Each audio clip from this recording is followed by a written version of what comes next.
Brian Burr, Michael Breed from the RE/MAX World Long Drive Championship from the Las Vegas Paiute Golf Resort, home to the 20th play into the World Long Drive Championship, and what a night it was.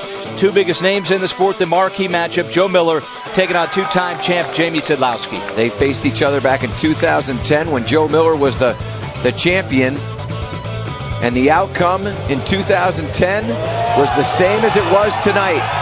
Sedlowski got 378 on his tee ball.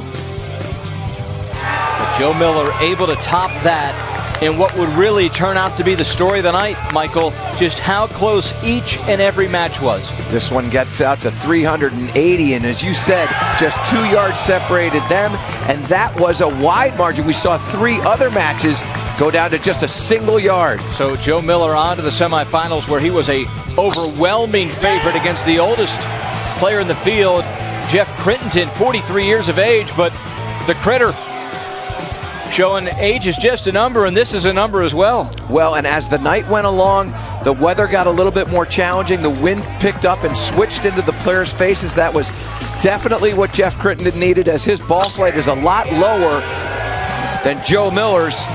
Miller powers one directly into that wind in his face, and he comes up, are you kidding me, 1 yard short. Sedlowski gone, Miller gone.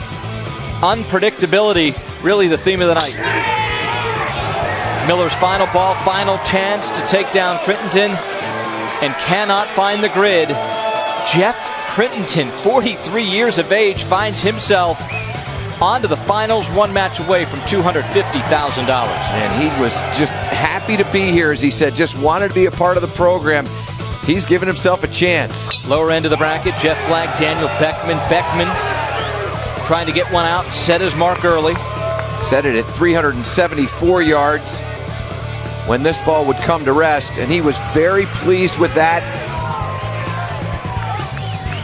So the pressure would be on Jeff Flagg. Only his second year in long drive, former minor league baseball player, reaches down to put up the next ball. I don't think he thought this had a chance. Absolutely not, and it was unpredictable about how the grid was going to react to the ball within the grid. That one obviously ran on him, and he got it to 375. So we take a look at the brackets. The semifinals were set. The finals were set, as it's Crittenton meeting Jeff Flagg for all the marbles. Winner take all, $250,000. And what previously had been decided by yards now would be decided by inches. Well, and this was a great swing. He was swinging well all night long, found the grid most times, and his ball flight, as you can see, that ball is rolling out a little bit, just gets it out to 365 yards. 365. Would it be enough for the 43-year-old Flagg? And I think the best swing in the competition, and the trajectory that he launched this at was ideal given the circumstances, given the conditions, and this one just edges by. 13 inches, Michael. That would decide the finals. 13 inches for $250,000. And Jeff Flagg is the newest member of a very elite fraternity. He is the RE/MAX World Long Drive Champion and holds that belt high. Once again, Ryan Burr with Michael Breed. And Michael, what a night it was. Every match just so close, all the way to the end, where 13 inches. 13, lucky in Vegas. Who would ever thought it? It was a night that was full of surprise. And, you know, the players prepare themselves for certain conditions.